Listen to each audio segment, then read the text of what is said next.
When Adolf Hitler came into power in 1933, one of the first things he did was impose a martial law in all the German territory. He claimed that the German nation was under the threat of internal enemies. In an attempt to fight this invisible opponent, Hitler unified all the police forces into one. He placed this super police into the hands of some of his most faithful and cruel henchmen and gave them complete freedom of action to persecute, torture, incarcerate and kill undesired people in the Reich. The Gestapo became famous for its unorthodox methods and its unspeakable cruelty. Over the 12 years of the Third Reich, Gestapo was synonym with terror in the minds of communists, Jews, gays, gypsies, dissidents, and in general any person who was not a blind supporter of the Nazi Party. Welcome to the Martial Memoirs. The Seeds of Terror, Origins of the Gestapo. By 1934, after just 1 year of the Nazi dictatorship, 65,000 Germans had left their country. Their lives were in danger if they stayed. Thousands of men and women, for the most part scientists, artists, writers and professors, all decided to run the risk of illegally crossing the frontier to seek asylum abroad. They fled from an insidious terror which now bore a name, the Gestapo. This word became a symbol of misery and horror. And for a good reason, it was a police force that worked in the shadows, controlling the population, kidnapping suspected communists, Jews, gays, anti-Nazi activists, and about anyone who Hitler's party did not like. This monstrous edifice of terror was the work of just one man, one of the oldest members of the Nazi party named Hermann Göring. Göring was a bully since he was a young boy. He was constantly being expelled from schools on account of his aggressive temper and willful character. His father solved the problem of his education by sending him to the cadet school in Karlsruhe, from where he graduated to the military school in Berlin. He fought in World War I and worked as a private pilot from 1918 until he met Adolf Hitler in 1922. He then joined the Nazi Party and was appointed as a lieutenant general in the SA, Hitler's clandestine militia. Göring transformed this already important, though still badly organized troop into an army within a few months with the help of soldiers. In particular, Ernst Röhm, who was given command of the 7th Division of the SA. Together with Röhm and Göring, Hitler planned a putsch in Munich on November 9, 1923. The attempt, insufficiently prepared, collapsed within a few hours. The SA Munich regiment had taken up positions on the right bank of the Isar River, while the police were installed on the left bank. To counter any attempts at resistance, Göring arrested a few hostages. The affair ended with an exchange of shots in a narrow passage of the city. Göring received 2 bullets in the stomach. Wounded, bleeding profusely, he found asylum for a few hours in the house of a Jewish family, the Balins.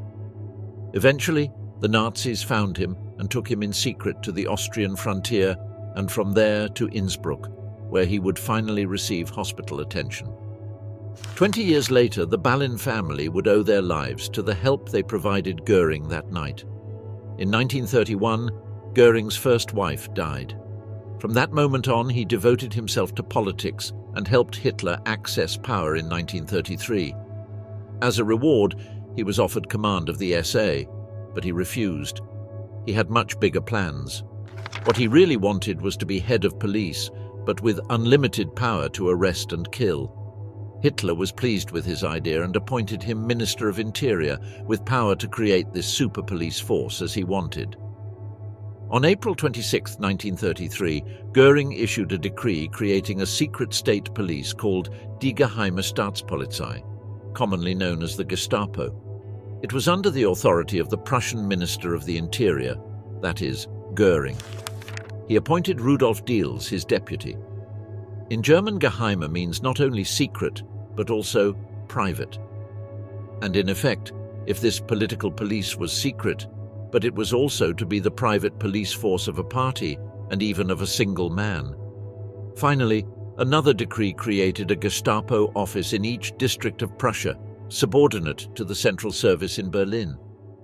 The Gestapo, until then only limited to Berlin, now had a branch in every district, and as a secret police department, the first thing they did was establish private camps all over the country. In such horror camps, prisoners would be taken and beaten down with whips and blunt instruments to the point of unconsciousness. They were also subjected to frequent torture. These treatments were unofficial and were not recorded anywhere except in the minds of its survivors. Himmler and Heydrich, architects of death.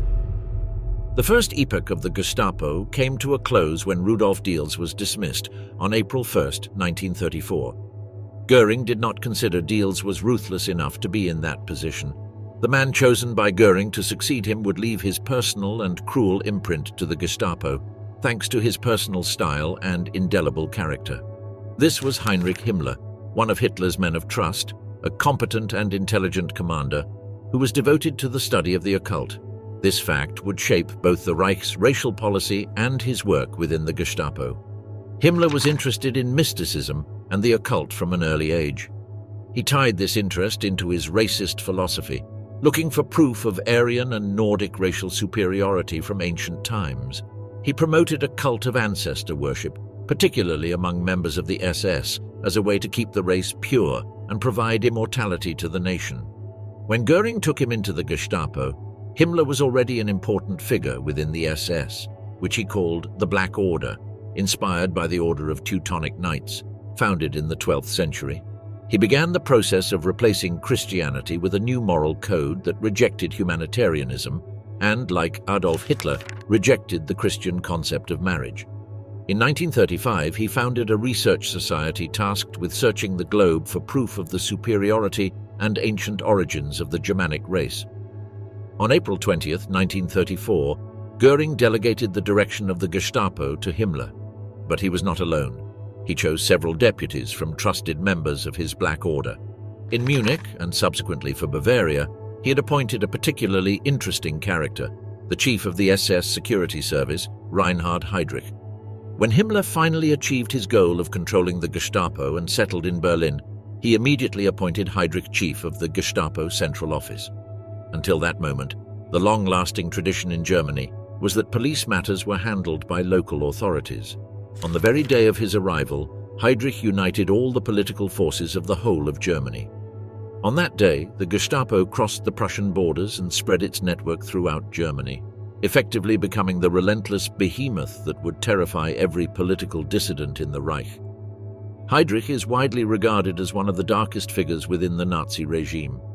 Adolf Hitler himself often referred to him as the man with an iron heart. He was the founding head of the German Security Service, an intelligence organization charged with seeking out and neutralizing resistance to the Nazi Party via arrests, deportations, and murders. He helped organize Kristallnacht, the Night of Broken Glass, a series of coordinated attacks against Jews throughout Nazi Germany and parts of Austria on November 1938. The attacks were carried out by SA stormtroopers and civilians and were a chilling antecedent to the Holocaust. Upon his arrival in Prague, Heydrich sought to eliminate opposition to the Nazi occupation by suppressing Czech culture and deporting and executing members of the Czech resistance. He was directly responsible for the Einsatzgruppen, the special task forces that traveled in the wake of the German armies and murdered more than 2 million people by mass shooting and gassing, including 1.3 million Jews. Another reason that Goering had for appointing Himmler was the fact that Himmler, too, was determined to ruin Ernst Röhm, the leader of the SA and one of his main enemies inside the Nazi Party. He also appreciated Himmler's strategic skill, demonstrated in the way he had handled the persecution of political opposition in the SS. With an ally of this stature, Röhm's days were numbered. Bloodbath in the Reich, the Night of the Long Knives. By May 1934, Hitler became convinced that Röhm was planning a coup against him and even wanted to eliminate him personally. This was based on rumors that had no base in reality, but it was enough to spark a violent purge within the Nazi Party, leading to the killing of more than 150 people, including Röhm. On 21 June 1934, President Hindenburg held a meeting with Adolf Hitler at his home in Neudeck, at which he informed him that either Röhm's power was curbed or martial law would be declared. To remain in power, Hitler had to eliminate Röhm and the leadership of the SA. On the 28th of June, Hitler, guarded by the SS, met Göring, Himmler and Goebbels in the Hotel Driessen of Bad Godesberg. The four men discussed how to proceed. It was decided Röhm and his key supporters should be eliminated. The SS and the Gestapo were given the task of drawing up a target list. SS commandos would carry out the killings. It was felt SS men would have the least qualms about acting as executioners, whereas Gestapo officers as former detectives might raise objections to getting involved in arbitrary killing of this type. What followed can only be described as a bloodbath. First, they went after Röhm himself. He and his SA entourage were staying at the Hotel Hanselbauer in Bad Wiessee. When Hitler and Goebbels arrived, all was silent. Hitler entered the building and hurried up the stairs. He entered the room of an SA leader called Heines first, and discovered him in bed with an 18-year-old homosexual troop leader. Both were arrested by SS guards. Hitler then walked into Röhm's bedroom, accompanied by two SS guards, and informed him that he was under arrest. The other SA members staying at the hotel were also rounded up and bundled into waiting cars. All those arrested ended up at Munich's notorious Stadelheim prison. On the next day, Röhm was given the opportunity to do the decent thing and kill himself. A prison officer placed a revolver on a table next to his bed for this purpose. 10 minutes elapsed, but there was only silence. SS officer Theodor Eicke, commandant of Dachau concentration camp, walked into the cell. They were armed with revolvers. Röhm was sweating profusely, stripped to the waist, and stood up as he entered. The SS officer cold-bloodedly raised his gun and fired several shots into his upper body. Röhm slumped to the floor and died within seconds. Other old scores were settled in the Munich bloodbath. Gustav von Kahr, former minister-president of Bavaria, who had betrayed Hitler during the famous Munich beer hall putsch of 1923, was beaten to death by SS guards using pickaxes near Dachau concentration camp. Some mistakes also occurred during the frenetic wave of SS raids and killings. Dr. Willy Schmid, a prominent music critic on a local newspaper, was shot dead in his Munich apartment in front of his wife and children. The SS men who killed him had been looking for a similarly named Willy Schmidt, a well-known local SA leader, but were given the wrong address by a Gestapo officer. Their original target was eventually tracked down and killed too. Meanwhile, Göring, Himmler and Heydrich were busy in Berlin. On the morning of 30th of June, SS guards rang the doorbell of the home of General Kurt von Schleicher, the former German Chancellor. When his maid opened the door, SS guards pushed past her, found their target in his living room, and gunned him down in a hail of bullets. His wife was shot dead too, trying to protect him. The maid fled the scene screaming. It was the couple's 12-year-old daughter who discovered her parents, lying dead in a pool of blood on the living room carpet when she came home from school.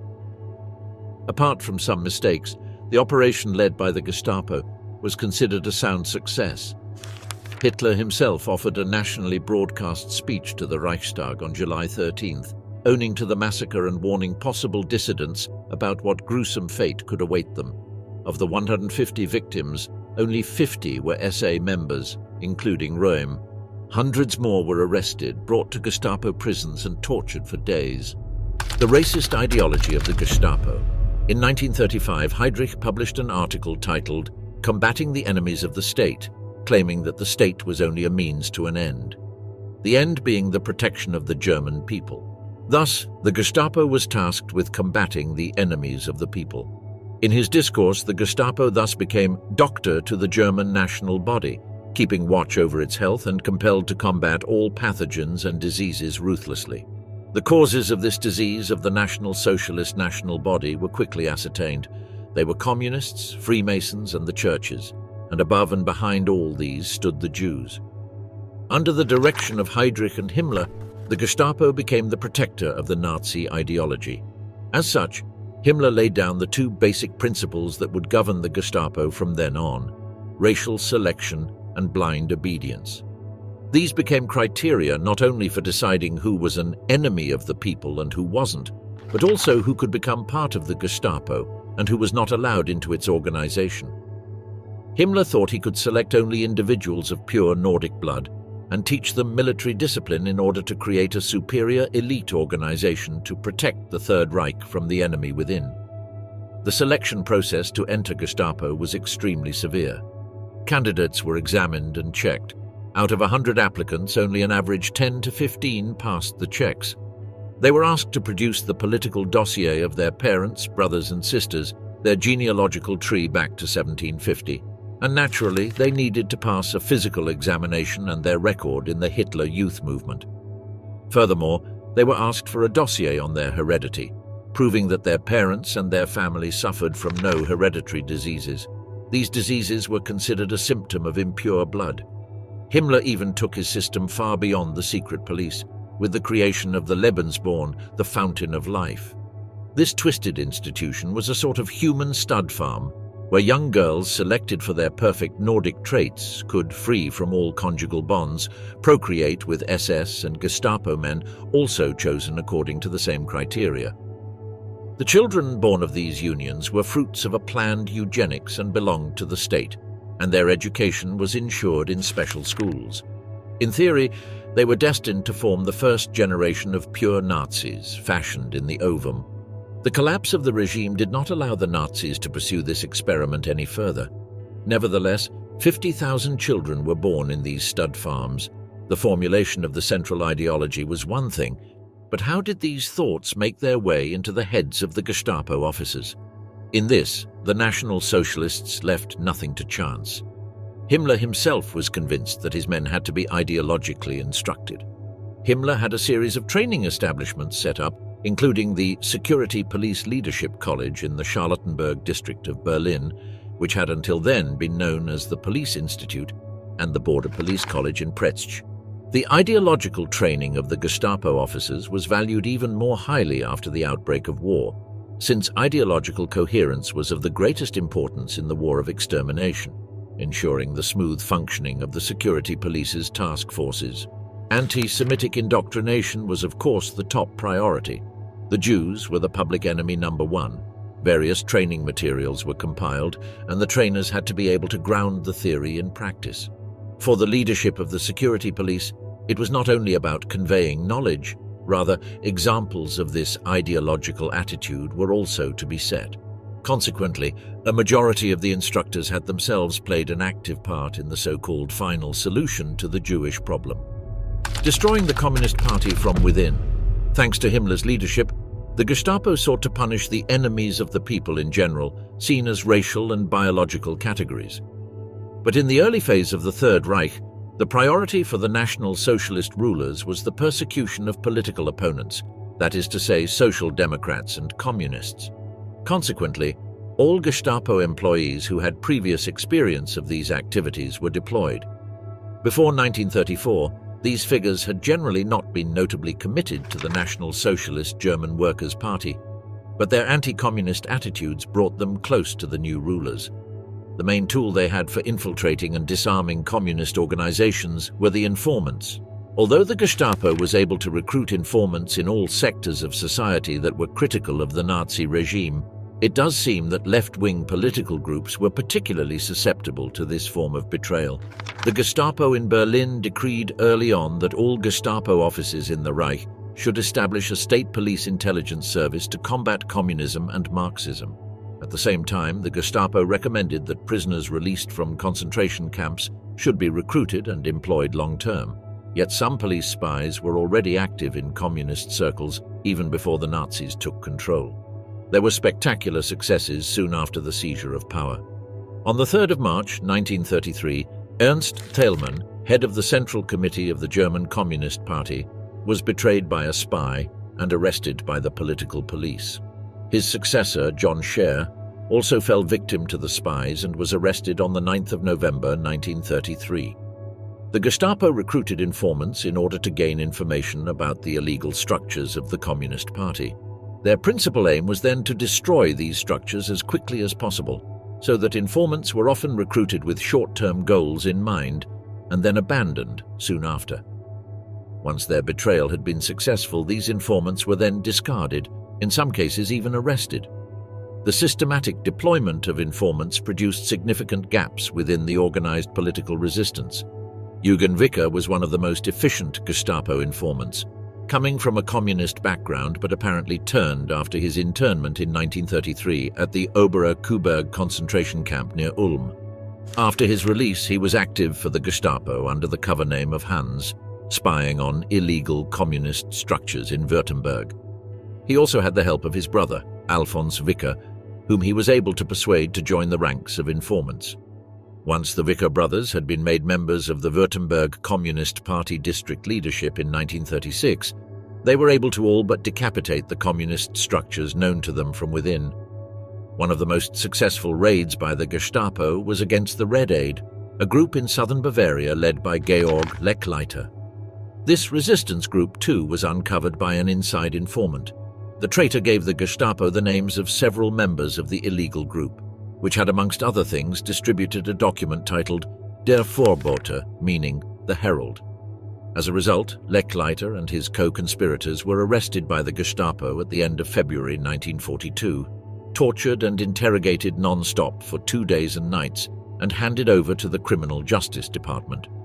The apartments of those arrested were searched and suspicious material was seized. The Gestapo made more and more arrests on the basis of the admissions under interrogation, and in total, 50 to 60 people were arrested. On the 15th of May 1942, Lechleiter was sentenced to death by the People's Court in Mannheim, and shortly afterwards his 19 co-conspirators were executed, while 3 others died in custody under suspicious circumstances. Although the Communist Party of Germany continued to exist in the shadows, the Gestapo made sure that they could be of no harm to the Third Reich. In this effort, they reached extremes, such as arresting a Catholic priest for conducting a service for a deceased communist. As one can imagine, after such measures, no priest would be willing to do anything similar. Germanizing the East. Gestapo's cruelties in Poland. As explained before, after Himmler took over Göring's place in front of the Gestapo, the concept of internal security became racially motivated. The deportation of Jewish citizens to Poland, as well as the destruction of Jewish cultural assets during the so-called Night of Broken Glass, were clear signs that the situation had intensified. After 1938, the persecution of the Jews became ever more intensive and ruthless. In October 1938, the chiefs of the security police radioed through the order that all Polish Jews over 18 currently in the Reich zone be arrested and deported to Poland. For 2 years between 1938 and 1940, Adolf Eichmann organized the deportation of Austrian Jews to Poland and repeated this process for Czech Jews in Prague. This led to his promotion to lead the Jewish section at the Berlin headquarters of the Gestapo. Eichmann organized the entire transportation of all Europe's Jews to the death camps during the Holocaust. The Jews deported in 1938 may have thought that they dodged a bullet, but this thought only lasted until the 1st of September 1939, when Germany invaded Poland, officially initiating World War II. The invasion of Poland offered Himmler and Heydrich the opportunity to extend greatly the limited powers of the Gestapo and SS beyond the borders of the German Reich. They were to implement Hitler's plan of ethnic cleansing.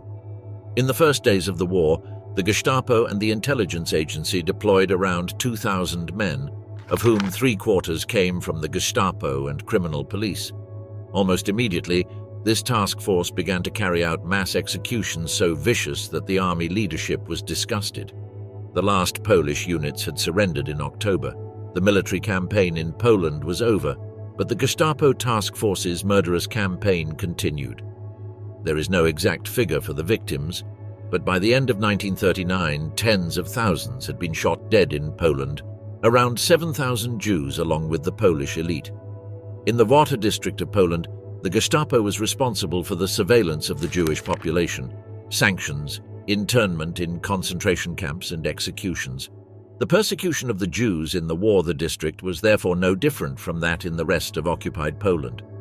Nonetheless, the exclusion and extermination of the Jews saw some particularities and innovations. Ghettos were set up for the first time, for example. The ghetto in Lodz was the longest standing. More than 200,000 Jews lived there for periods of up to 4 years.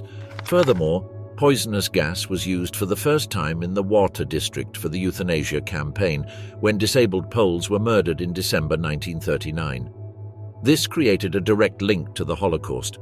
The first extermination camp was set up in Chelmo in the Warta district in November 1941. Jews were exterminated in the Warta region itself as of September 1941, initially with mobile gas vans and then inside the death camps. The Gestapo was directly involved in this process. Security policemen controlled all the administrative posts in Chelmo, and local Gestapo offices played an important role in the concentration and extermination of the Jews.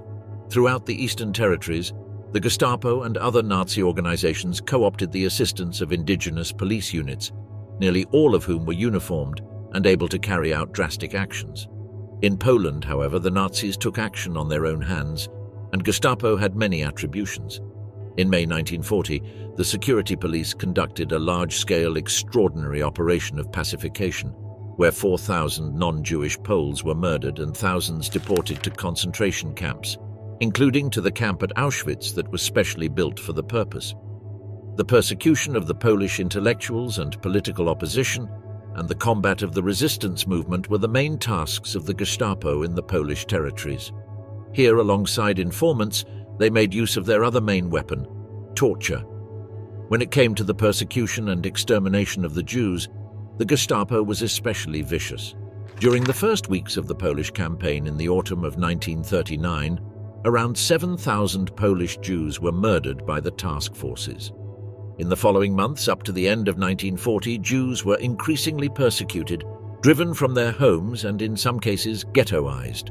Solution to the Jewish problem. Diabolical experiments of Gestapo scientists. Heinrich Himmler had a notorious distrust for physicians, most of which were Jews. Still, he recognized that with all the prisoners the Gestapo had, including those interned in concentration camps, he had an unbeatable opportunity for human experimenting as an attempt to find ways of improving the Aryan race. The Gestapo instigated, organized, and financed most of the experiments. The initiation of the experiments was a direct request to Himmler by a reservist Luftwaffe physician, Dr. Sigmund Rasche. He was frustrated with doing experiments on monkeys because many of them died, and their reactions were not exactly the same as humans. He asked Himmler to allow him to experiment on human beings, and Himmler agreed. This request was not surprising. There had already been the precedent of euthanasia practiced on incurables, homosexuals, and insane people at the beginning of the war. Some experiments had been tried out first on German prisoners. In October and November 1938, Dr. Sammerstrung had been authorized to use the prisoners of the Sachsenhausen camp for his cold water experiments, which were subsequently resumed at Dachau. All this led Himmler enthusiastically to accept Rasche's request, which satisfied his own scientific mania. And on May 22, 1941, Himmler ordered that some prisoners were placed at Dr. Rasche's disposal for his research into high-altitude flying. Immediately, low-pressure chambers were installed at Dachau, in the very center of that inexhaustible reserve of human guinea pigs. The results were diabolical. The prisoners inside the low-pressure chambers were subjected to a vacuum until their lungs burst. Certain experiments produced such a pressure in the men's heads that they went mad, tearing their hair out in an effort to relieve it. They lacerated their heads and faces with their nails, mutilating themselves in their frenzy. They beat on the wall and screamed to release the pressure on the eardrums. These processes of producing an absolute vacuum usually ended in the death of the subject. Indeed, some of Dr. Rasche's helpers considered that these chambers were a method of execution and not of experimentation. These experiments continued until May 1942. About 200 prisoners took part in them. 80 of them died in the low-pressure chamber. The others emerged more or less permanently injured. Rasche then began a series of new tests on the effects of cold. The purpose was to discover the best flying suit for airmen carrying out raids on England, who were often shot down into the North Sea. Many of them who reached the water unharmed died of cold after an immersion of a few hours. Rasche installed at Dachau special tanks and a refrigerating plant. The Luftwaffe followed his work with interest, and the Gestapo provided assistance. The cold tests continued from August 1942 to May 1943. For the experiments on the effects of dry cold, the subjects were exposed to the icy German winter, completely naked in the open air for nights on end. Their body temperature fell to 25 degrees Celsius. They were brought in unconscious, and then experiments for warming and restoration were carried out. Himmler insisted that warming by animal heat should be tried, and 4 women were brought in from Ravensbrück. They had to lie naked on the icy bodies of the victims to try and bring them back to life. Naturally, this was fruitless. For their experiments on the effects of damp cold, the subjects were plunged in icy water, either naked or clothed in a flying suit. A lifebelt prevented them from sinking. The worst of all these experiments was carried out at Dachau on 2 Russian officers. The 2 men were brought up from the bunker. They were forbidden to speak to each other. Rascher made them undress and enter the basin naked. 2 hours later, they were still conscious. During the 3rd hour, one of the Russians began to ask a nearby officer to just finish them off with a bullet. A young Polish officer who knew Russian tried to end their suffering with a chloroform cloth to their mouth, but Rascher threatened him with a revolver. He asked the Polish man not to interfere with the experiment, which continued for about 5 hours before ending in the death of the Russians. The corpses were sent to Munich for a post-mortem. More experiments with homosexuals.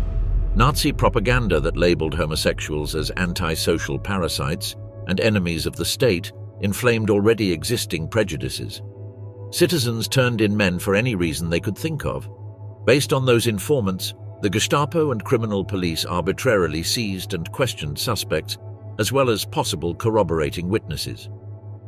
Those denounced were often forced to give up names of friends and acquaintances, thereby becoming informants themselves. Interrogations of suspected homosexuals were particularly brutal.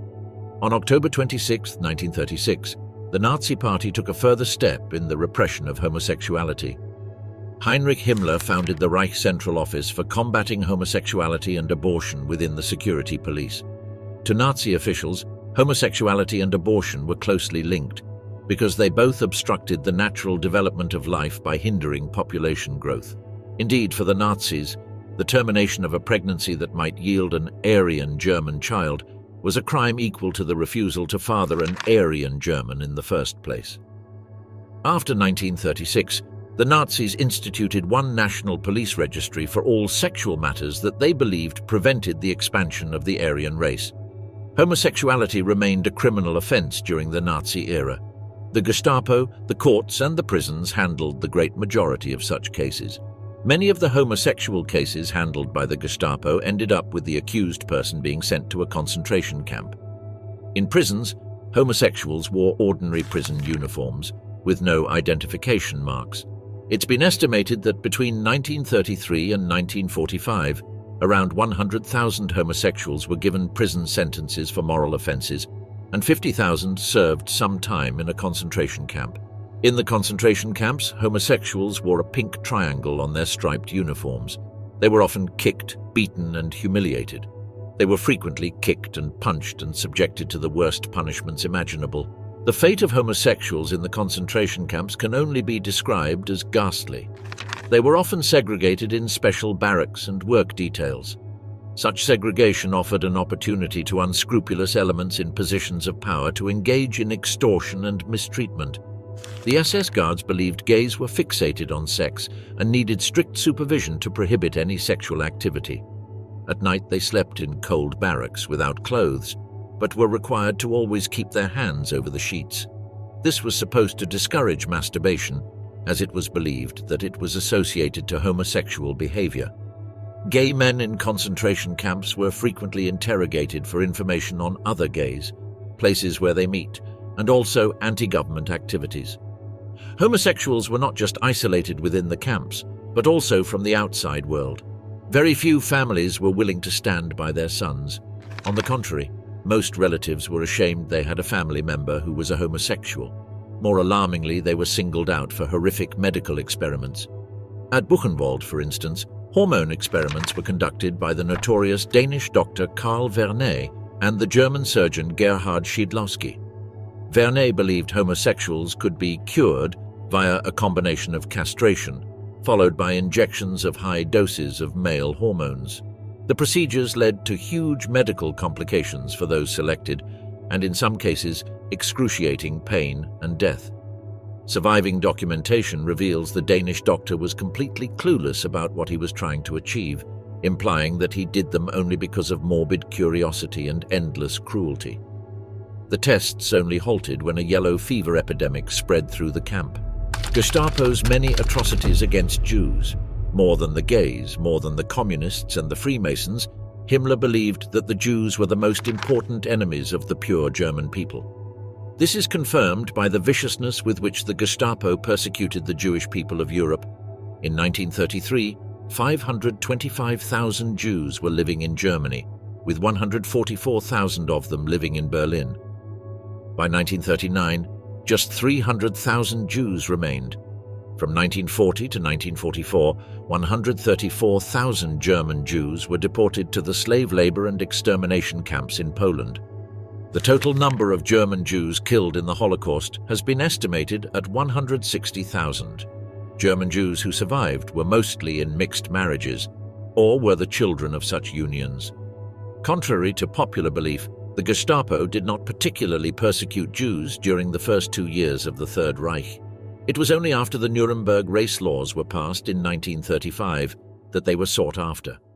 The Nuremberg laws allowed Jews to be arrested for a new crime, race defilement. It criminalized sexual relations between Jews and non-Jews. This made it easier for Jews to be denounced to the Gestapo for breaking the law. It was therefore only after the introduction of the Nuremberg laws that the Gestapo became more heavily involved in Jewish persecution. Many Gestapo offices set up dedicated race defilement sections. In Berlin, the Gestapo often used entrapment techniques. A number of teenage girls and prostitutes were recruited by the Gestapo for the express purpose of luring Jewish men into compromising sexual situations. Elsewhere, the Gestapo mounted prying surveillance operations on couples suspected of being involved in illegal sexual relationships. There were often raids on the homes of couples to catch them in the act of sexual intercourse. Between 1935 and 1940, 1,900 people were convicted of race defilement. The average sentence was 18 months for this offense. Those convicted served sentences in normal prisons or in prisons using hard labor. In March 1936, the Gestapo complained to the Ministry of Justice that sentences passed by judges for this offense were too lenient. Heydrich demanded that sentences of penal servitude be applied more regularly. It was during 1938 that the persecution of Jews escalated most dramatically inside Nazi Germany. A special decree of the 26th of April 1938 obliged all Jews to record all their wealth in terms of money and goods. In June 1938, police were ordered to rearrest any Jew who had completed a sentence for breaching the Nuremberg laws and transfer them to a concentration camp. By the autumn of 1938, up to 75% of all Jewish businesses had been closed down. In November 1938, the Hitler government organized a nationwide anti-Jewish pogrom. Heinrich Müller, the head of the Gestapo, sent a memorandum to local Gestapo offices at 11:55 p.m. on the 9th of November, reporting the violent actions against Jews that were already being undertaken.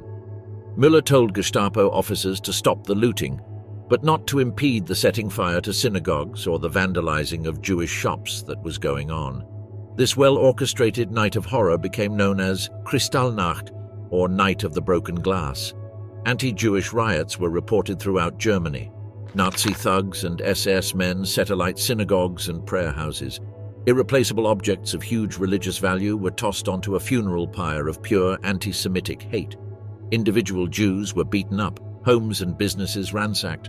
Around 91 Jews were murdered and 30,000 Jews were arrested, allegedly for their own safety. Approximately 10,000 Jews were sent to the three main concentration camps, Dachau, Sachsenhausen, and Buchenwald. Nearly all the Jews arrested were released within 6 weeks. In a press release, Joseph Goebbels claimed German actions were understandable. Thanks to the continuous harassment by the Gestapo, no Jew in Germany or any of the conquered territories of the Third Reich was safe. The failure of the guerrilla werewolves, the last days of the Gestapo. The end of World War II also meant the end of the Gestapo. With the demise of the Third Reich, the main National Socialist organ of persecution ceased to exist. During the war, Gestapo's function had been as an internal army and executor of the war of extermination against European Jews, so there was a certain logic to the fact that both military and secret police power collapsed simultaneously. The Gestapo offered its unconditional surrender to the Allies in May 1945. What is more, and unlike most other Third Reich agencies, it achieved immediate notoriety for having taken a significant role in all the atrocities and crimes of the Nazi regime. It immediately known to the Allies and the general public that the Gestapo was guilty, if not of everything, then of a great deal, and many who had once supported it wanted nothing more to do with this institution. This meant that the Gestapo lost all structural backing almost overnight. This is perhaps also why plans made by the security police leadership, which had aimed to deploy Gestapo officers as guerrilla werewolves against the Allied occupiers within the Reich, had failed. Without assistance, the Gestapo could no longer function effectively.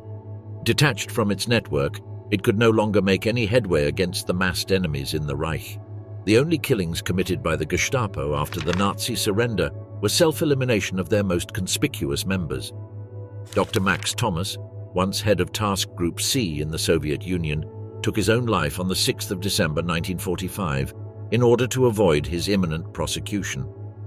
Heinrich Himmler, who had also been Reich Interior Minister since August 1945, also chose this path and ended himself with a poison capsule on the 23rd of May 1945, while in British custody.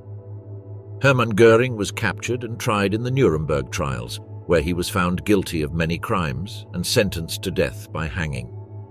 He too took his own life with a potassium cyanide capsule the night before he was to be hanged.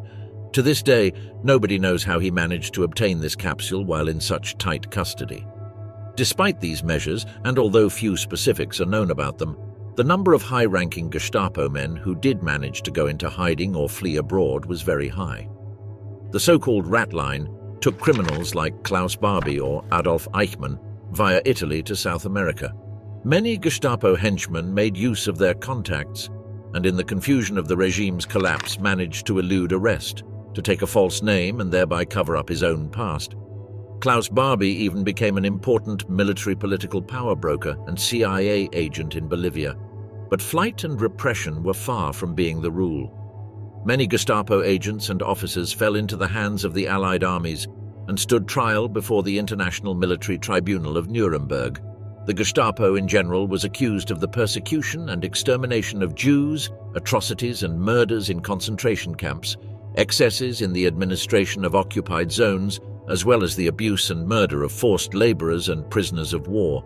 Members of the Gestapo appeared on several of the Nuremberg trials. One of the 12 so-called subsequent Nuremberg trials also dealt specifically with crimes committed by Gestapo members. In Trial 9, for example, 24 high-ranking task group heads were charged. The case lasted around 6 months and ended on the 10th of April 1948, with the highest number of death sentences in any of the subsequent trials. Due to several amnesty initiatives in the early 1950s, however, only a few of these sentences were carried out. Along with 3 others, only Otto Ohlendorf, head of Task Group D, was executed in January 1951. All in all, however, it does seem that despite all breaches, errors and lapses, the Allies' political cleansing was rather effective. The majority of Gestapo members were directly affected by the measures, and as a rule, the main body of officers spent 3 years in internment camps.